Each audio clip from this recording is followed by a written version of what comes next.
Welcome to part 3 of Let's Play Portal of Evil. At the end of the last part, 5 southerners in flowing robes were coming towards us. We were going to decide whether to wait for them or run away. We're going to wait for them. Turn to 294.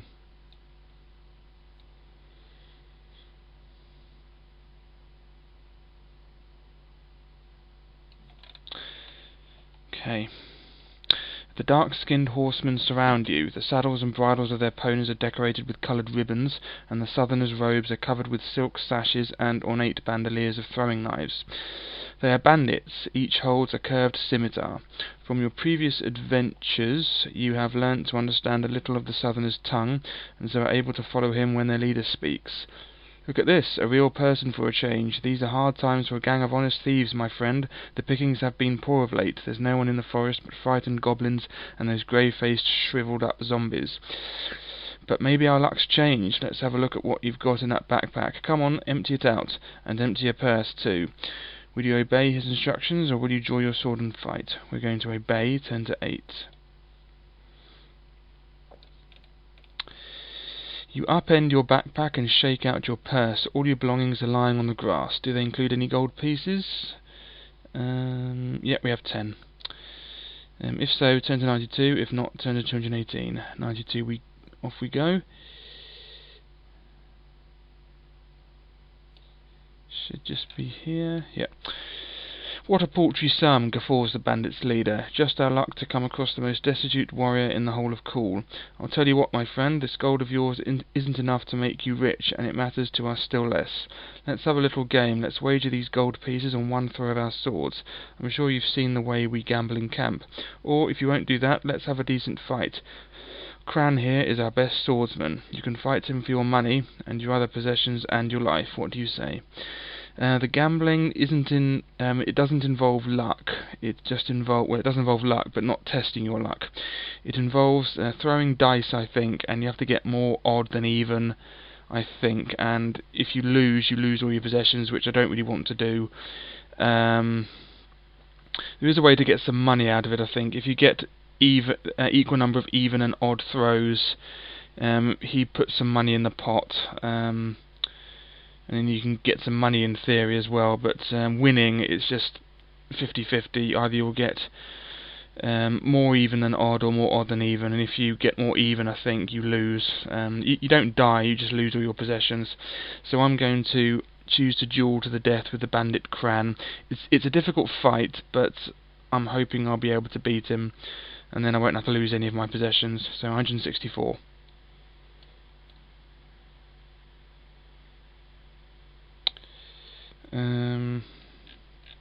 Where is he? Here we go. Cran looks strong and fit. After a few feints and parries, it is clear that he is also a skilled swordsman. This will be a difficult engagement. Cran, skill 9, stamina 14. If you manage to stay alive, you will eventually reduce Cran's stamina to 2 points or less. When this happens, Cran staggers and falls to his knees on the grass. His wounds are severe, and he is barely able to lift his sword. Will you show mercy? Okay, you can either show him mercy, or you can finish him off. We'll decide that once we've beaten him down to 2 points of stamina or less. So let's do that now. Okay, I've already written down Cran in advance because I just did, because I knew I was going to do this. So his skill is 9, mine is 10, so I should just beat him in theory, although he is outdoing me on the stamina. Right, okay, 2 dice rolls. 2 dice are to be rolled, and they're 6-sided, so let's go, him first. Okay, he gets a 6, that's 15. I get a 4, that's 14, so he beats me first.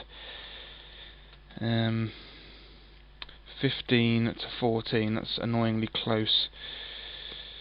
So he just knocks 2 points of stamina off, so down to 9 now. Okay, he gets a 9, that's 18, and I get a 10, that's 20. So that's 18 to 20. 18 to 20. So he's down to 12 now. Hope he doesn't take too much stamina off. Okay, he gets an 8, that's 17. I get a 9, that's 19. So 17 to 19. Annoyingly close again. At least I won. Okay, so just 5 more hits maybe. He gets an 11, oh dear, 20. I get a 7, that's 17, so 20 to 17.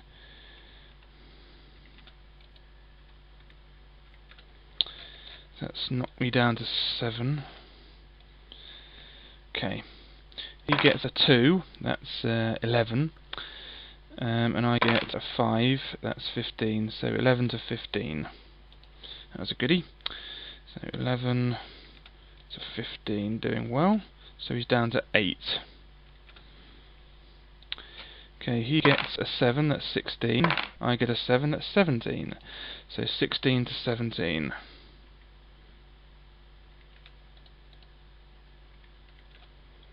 So he's down to 6. There we go. Okay, he gets a 6, that's 15. I get a 5, that's 15. So it's a stalemate for that one. So 15 to 15. So that's neither of us hurt each other. And what are we doing? Yep, dice. Okay, he gets a 9, that's 18. I get an 11, that's 21. So 18 to 21 for that one.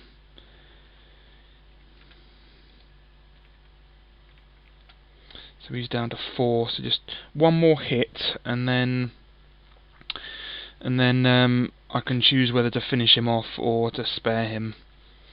Okay, so hopefully one more hit will do. He gets a 10, that's 19. I get a 7, that's 17. So 19 to 17. So he puts me down to 5 stamina. This is a close one, annoyingly uncomfortably close. Hopefully this one will do it. He gets a 9, that's 18. I get a 3, that's 13. 18 to 13, so he gets another hit in.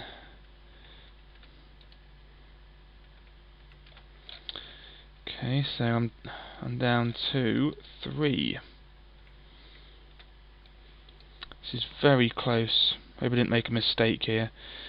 Okay, he gets an 11, and I get a 10.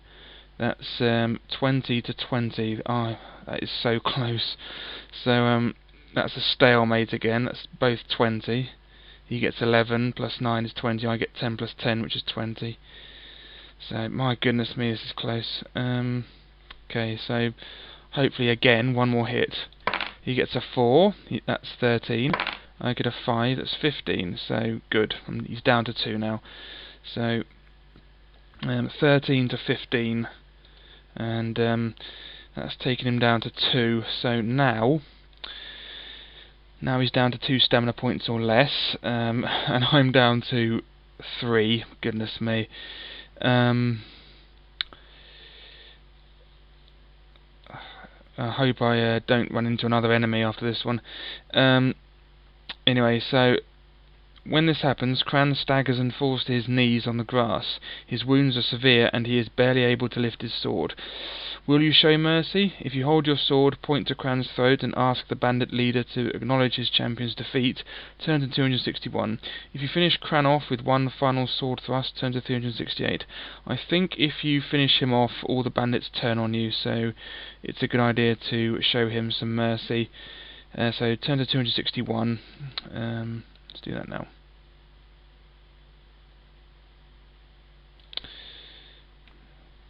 Okay, for several seconds the bandit leader stares at you grimly, then he grins widely and begins to clap his hands together. The other bandits join in the applause as Cran pulls himself to his feet and offers you his scimitar. Well fought, both of you. Well fought, says the bandit leader. Stranger, you have proved your courage and have entertained us well. You may keep your sword, you may keep everything. Pick it all up, it's all yours. Cran's comrades help him into his saddle, and the bandits ride away. You collect your possessions, then continue on your way southwards. Turn to 27. Yeah, that was a difficult fight, but it's worth it, because if you lose at the gambling, you lose everything, and it's a good idea to keep all the stuff that you have.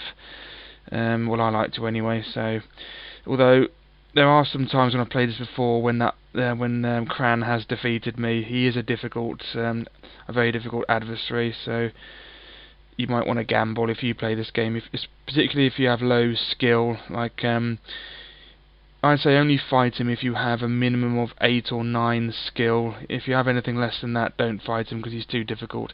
I had 10, and that was enough to get him, but the reason why I was so close to dying was because my stamina was just so awful, my initial stamina, and the stamina I only had 11 stamina to fight him with, which is less than his. So if you start off with really good stats, like 10 or 10 skill and 18 stamina, for example, you should have no problem with Cran. But if you have something like 7 skill and 15 stamina, don't bother, gamble. Anyway, so we're turning to 27.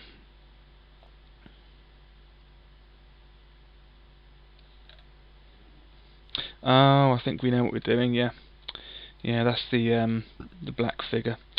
The thunder of hoofbeats dies away behind you, and the forest is silent except for the lapping of the river, and then you see it through the gaps between the widely spaced trees. You can make out sparkling water, a vast lake or an inland sea, rippling southwards as far as the eye can see. To the northeast its coast is thick forest, to the southwest it is bordered by wide grasslands. You walk on and approach the tree-shaded shore. Bobbing on the water, tied to a post, is a coracle. You head towards it, and a shape appears in your path. 10 paces in front of you, between you and the coracle, stands a black figure, a silhouette, a completely dark shape. There he is. Squat but humanoid, its outline suggesting a compressed dwarf in tattered robes and a floppy hat, and all as black as a bottomless pit. Suddenly the shape moves, and a voice seems to emanate from the air. Gold! Throw gold to me, or I will not let you pass. Will you throw yourself at the shape and attack? Toss a gold piece towards the shape, ignore the shape and walk past it. We're going to toss a gold piece, so we're going to do that now. So put our gold down to 9, and turn to 77.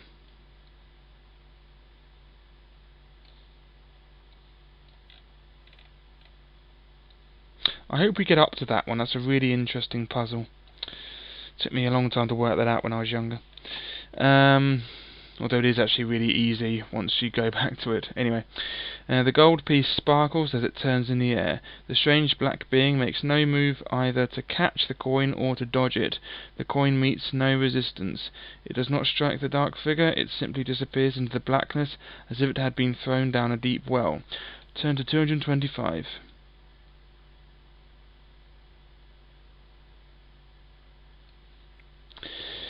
The disembodied voice whispers again, "Thank you, that will suffice as payment for your boat trip. And now please be kind enough to tell me, what is your business here?" You decide that it would be best to make some kind of reply. Will you say, "I am searching for a wizard who it is said can be found at this end of the forest. I am a wandering warrior and my adventures have brought me here by chance." We're going to say we're searching for the wizard. So 117, always best to be truthful, because we were searching for him. 117. The black shape shimmers like heat haze. After a moment of silence its ethereal voice comes again. "And why, searcher for wizards, should the wizard be interested in talking to you? A wizard's time is valuable, you know. If you have a scroll containing a letter from the king of the forest goblins to the wizard, you can produce it and explain how you came to obtain it. If you do this, turn to 48. If you describe the strange things you have seen and heard of in the forest, and say that you would like to help combat the spreading evil, turn to 252. We're going to describe the strange things, 252. We don't have a letter from the goblins, do we? Can't remember where we get that. I think if we go on a different, obviously if we go on a different path, but if you do that, then you won't get the other stuff you need, I think. Anyway, the wizard certainly shares your concern. He has of late heard disquieting reports about perils threatening humans and goblins and beasts in the forests to the north. The thin voice pauses. The black shape moves restlessly. Your desire to render assistance is noble, but have you sufficient wit to be of any use in these testing matters? Let us try a simple test. Study the dark shape of me, and answer this. I am stunted now, but will be fully grown by sunset. I am always here on fine days. Whose am I, and what am I? Write down the answer that you give and turn to 191. I already know the answer because I've done this book before, but if you read the riddle, it's pretty obvious. I'm stunted now, but will be fully grown by sunset. And I remember younger playing around in the sunset that something's really long in the sunset and it's black and, well, sort of dark. It's obviously the shadow. I'm always here on fine days. It's the shadow. It's never there on a cloudy day because because the sun isn't out. Whose am I? You're the wizard's shadow. And what am I? You're the shadow. So he's the shadow, but I'll write it down anyway, just because we have to. So he's the wizard's shadow. Don't forget, he's the wizard's shadow. I think if you have the letter from the King of the Goblins, you don't have to answer that. So he's the wizard's shadow. So 191.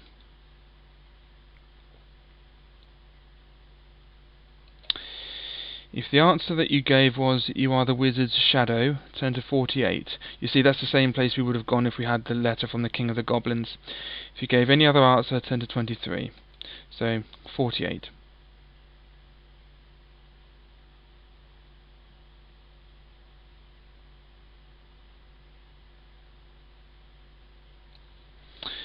Well done, brave warrior. The wizard will be happy to welcome you.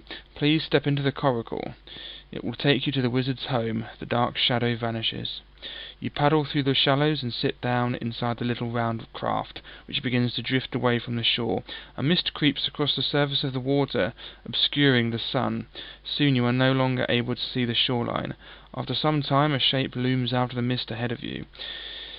It is a tiny island, no more than 50 paces across.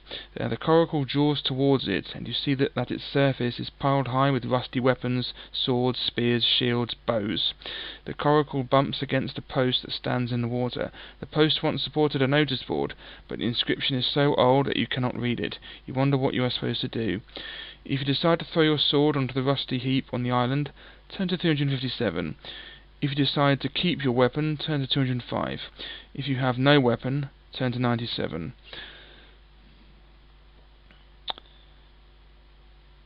Okay, we are going to throw our weapon on the island, because I think if we don't, something bad happens.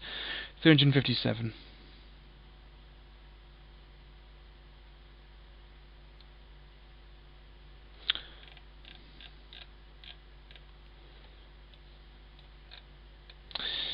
With a dull clang, your sword lands on a pile of old blades, sending up a cloud of reddish-brown dust. Reduce your skill by 4 points until you acquire another weapon, and turn to 97. So reduce our skill by 4. So we now have 6 skill. Now we're turning to 97.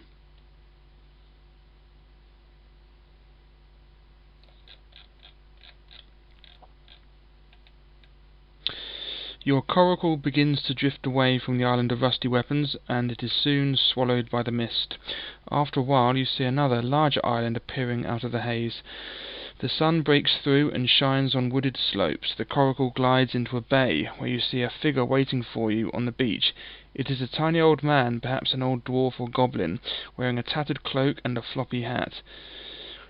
The coracle runs aground on the sand. The figure does not make the slightest movement. You peer at it and decide that it is human, an old man, unless it is a very lifelike statue. As you step ashore, he stares at you, or at the sea beyond you, without moving. Will you ask him if he's a wizard, or throw a pebble at him to see if he's real? Okay, obviously we're not going to throw a stone at him, so we're going to ask him. I mean, you don't do that in real life, so... the figure remains motionless and then disappears. Equally suddenly, it reappears, and this time it is definitely not a statue. The little old man smiles, walks towards you and speaks. A wizard? I have some knowledge of ancient things and unusual practices. Some people call it wizardry. What of you? You are clearly a warrior. Not a goblin, but a human, and not from the south either. Few of any other kind ever come here? You people from the north have your own gods, your own wise men. What do you want with me? What could bring you here? If you have a message from Gartax for the wizard, you may give it now, and tell Gartax's story. Or if you have a letter for the wizard from the king of the forest goblins, you may give the wizard the scroll. If you do either of these things, turn to 353. Otherwise, all you are able to do is tell the wizard about a plague of unusual creatures roaming the forest and depopulated settlements, and rumours of strange warrior bands terrorizing the whole area from the Cloud High Mountains to the western edge of the forest. We have a message from Gartax, so we're going to turn to 353. Because we did meet Gartax. From these reports, muses the wizard, it seems that the gravest threat to all living things in the forest is the appearance of these eldritch warriors, humans, goblins, elves, dwarfs, all transformed into mindless, murderous reavers. They are clearly not exactly like zombies. Nevertheless, for a warrior such as you, this might prove useful. He extends his hand, and on his upturned palm appears a silver ring. It has no jewel, but instead a flattened face on which is engraved a series of delicate letters. Take it, says the wizard. Wear it on a finger. The letters are an abbreviation of a spell to ward off zombies. It may help you when you face one of these mind-enslaved warriors. Now then, tell what you have seen for yourself in your wanderings. I'm just going to write down that we have the ring of ring. It's called the ring of zombie warding, so I'll call it that, so I remember what it's called. You tell the wizard about the unusual creatures you have come across and the stories you have heard about talking animals and depopulated settlements. Turn to 234. That's where we would have gone if we didn't have the message from Gartax. So the message from Gartax, or the letter, not the letter from Gartax, but the message from Gartax, or the letter from the king of the goblins, that just lets you get the ring. So it's a nice little thing. 234. Yeah. The wizard's frown deepens. He stamps his foot in irritation. I have been so anxious about my privacy that I have ignored these events taking place only a few miles away. I did not take heed of the rumours I heard. Now I must act, and I hope I am not too late. Grasp my hand. You grip the wizard's wrist, everything goes black, and then you find yourself standing alone in a torchlit cellar. The wizard walks in bearing a tray of food, and as you eat, restore up to 4 points of stamina. Let's do that now. Up to 4 points, so we can put it up. We can put it up to 7, so because we had very low stamina after the battle with Cran. He searches among the racks of swords and shields that line the walls. None of them is made of iron, he says, and so they don't interfere with the use of my unusual gifts. And this is the weapon for you, the sword of Gravelan. It is bronze, but as strong as steel. It will serve you as an ordinary blade, but in addition, if you twist this part of the hilt, the tip of the sword will instantly become white hot. You may do this 3 times. Each time the heat will last long enough to finish off one opponent. The heat will double the effect of wounds that you inflict, and you may find it also has other uses. The blade stays dark even when hot. Take it, and now, before we leave, do you have any more news for me? Restore your skill to its initial value. If you have a stone talisman on a leather thong, turn to 31. If not, turn to 102. Okay, restore our skill back to 10. So 10, and we also have the sword. I'll just change this to sword. I forgot to rub out the sword, but it doesn't matter. Sword of Gravelan, and we have 3 uses. So 3. So it does double damage. I'll just put 3. Double damage.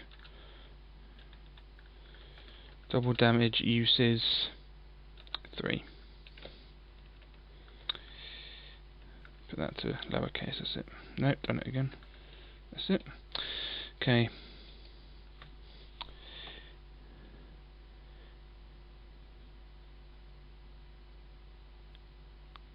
Okay, we have a stone talisman on a leather thong, so we're going to turn to 31.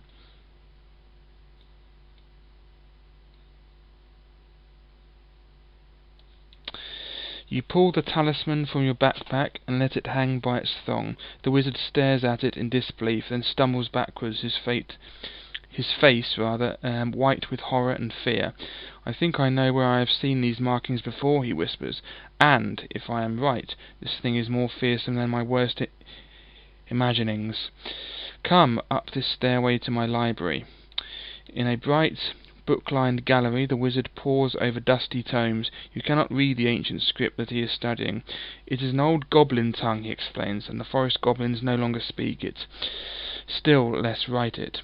This book, old as it is merely a collection of fragments of songs and stories that are thousands of years older. And yes, as I thought, here is a description of a small stone tablet inscribed in the same manner as this talisman.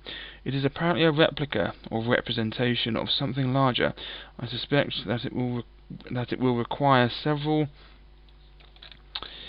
hours of study to decipher this old story, and it may be no more than a fable. If you do not want to waste your time, I can carry out this research later. After my return, we can leave now. If you urge the wizard to leave now, turn to 102. If you want to wait while he studies his books, turn to 81.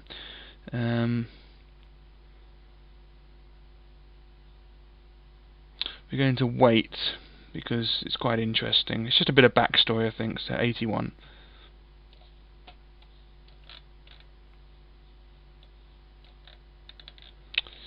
Where's 81?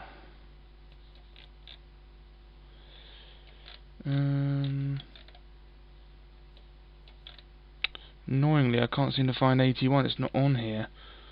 It's 82. I do have another version of this book. For some reason 81 isn't in this. How annoying. Stand by, I'm just going to see if I can just pause the video, and when I come back I will have the other version of the book. Just a second. Okay, for some reason paragraph 81 wasn't on the other version of the book I have. It was on the same version of the book, but right at the bottom of the PDF, right at the bottom there is that page. I don't know why. Anyway, here's number 81. While the wizard consults crumbling scrolls and worm-eaten volumes, you gaze out of the windows at green slopes descending to a rocky shore. Bored, you browse along the shelves, but find few books written in languages you are familiar with. You find an illustrated book of goblin recipes. Revolted, you return to staring at the countryside. Finally, the wizard stops taking notes and explains what he has found. "The danger we face is greater than anyone can imagine.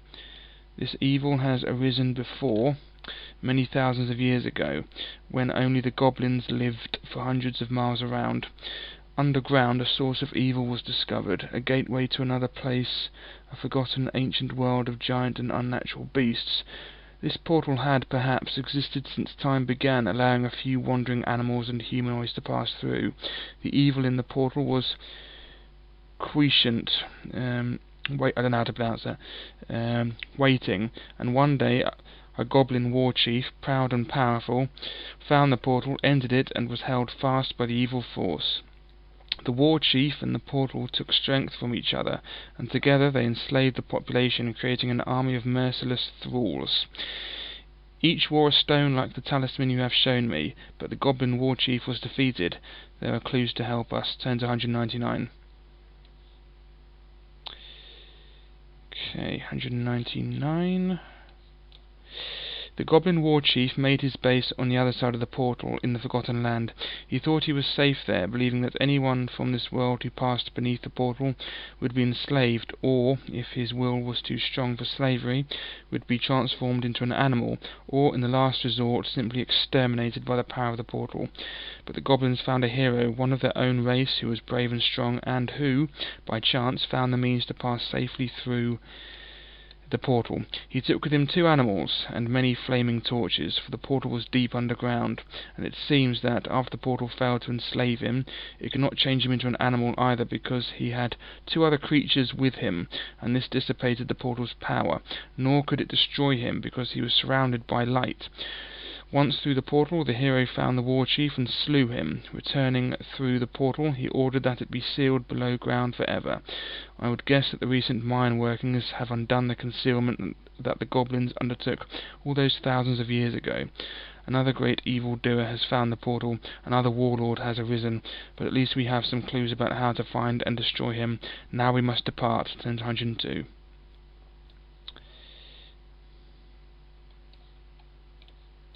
There's the wizard. He's a very stereotypical wizard there. The wizard leads the way up a staircase to the roof. Stumbling between slate-covered slopes, you finally catch up with the wizard on a flat expanse of tiles. The little old man is standing next to a misshapen statue of a horse.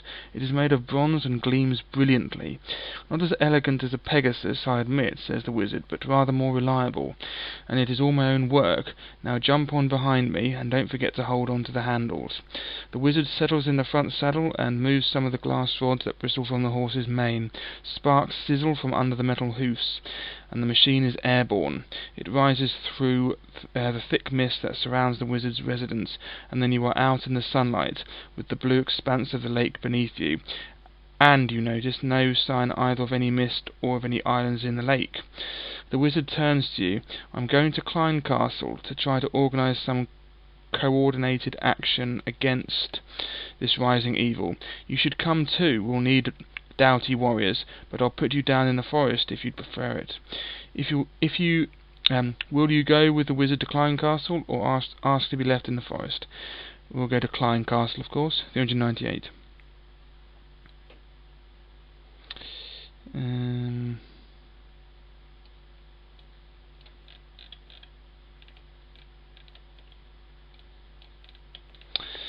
The wizard's flying machine swoops over the treetops until suddenly the forest ends and you are soaring above fields and orchards beyond which rise the rooftops of Klein Castle. The wizard adjusts the crystals of the horse's mane, and the machine turns in a long descending curve, coming to earth in a clearing just inside the thick forest. Both you and the wizard jump from your saddles, whereupon the metal horse rises into the air in a shower of sparks and disappears from view. We part here, says the wizard, and although we will not meet in the town, we will continue to work towards the same purpose. I will go there now, alone. My business is with my fellow mages, and the town elders, and the Margrave. Stay here 1 hour, then come to the town. By then, I hope, I will be in conclave, and you will have to kick your heels waiting for the results of my deliberations. Put yourself forward at the first opportunity if you desire the glory of leading the fight against the evil menace. And, I almost forgot, here are 2 gold pieces. You may need to find food and shelter overnight. The old wizard hobbles away along the path that crosses the clearing. An hour later, you follow him. So we've got 2 gold pieces. So we're up to 11 now. So we made a profit of 1. And if you noticed, 143 is the same way to Klein Castle that we could have gone before, so finally we've done everything and we're going to Klein Castle. 143.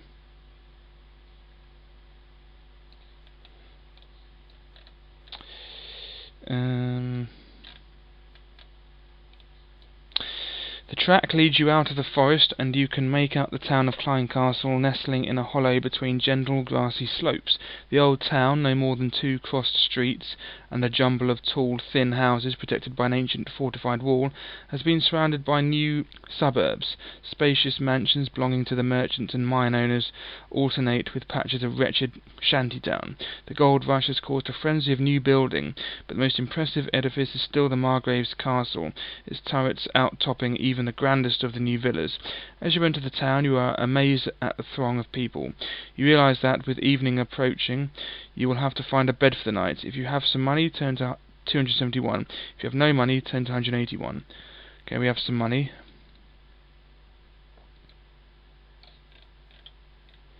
The third inn that you visit, a small establishment within the old walls and in the shadow of the castle, has room for you. It costs 1 gold piece, which you pay gladly, to spend the night on a straw mattress in an attic.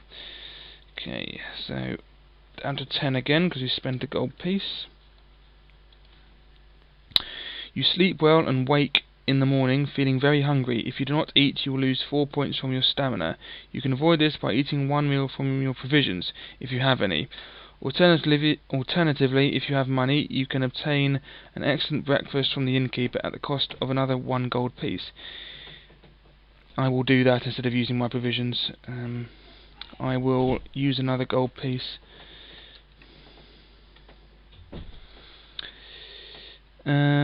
If you have neither provisions nor money, you must either deduct 4 stamina points or go out and beg for food in the streets.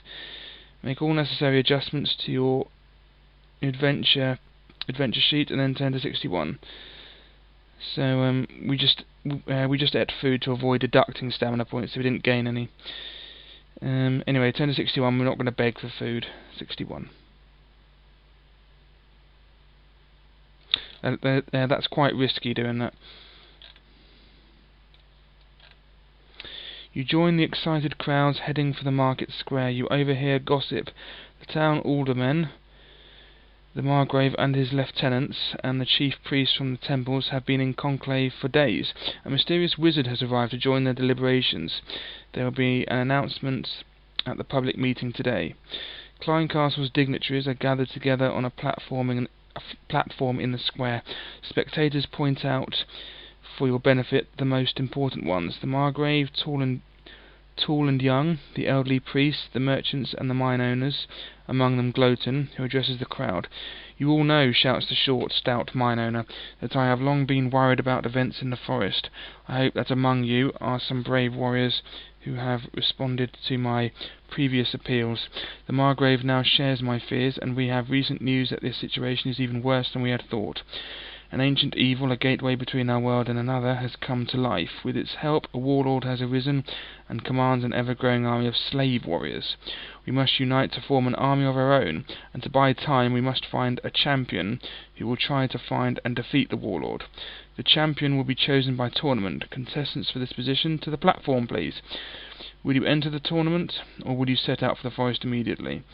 We're going to enter the tournament, but before we do that, I'm going to end the video. So in the next part, I'm going to enter the tournament and try to become the champion.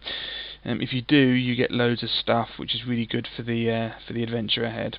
So thank you for watching. In part 4, I'll be continuing this adventure. Thanks again, and bye bye.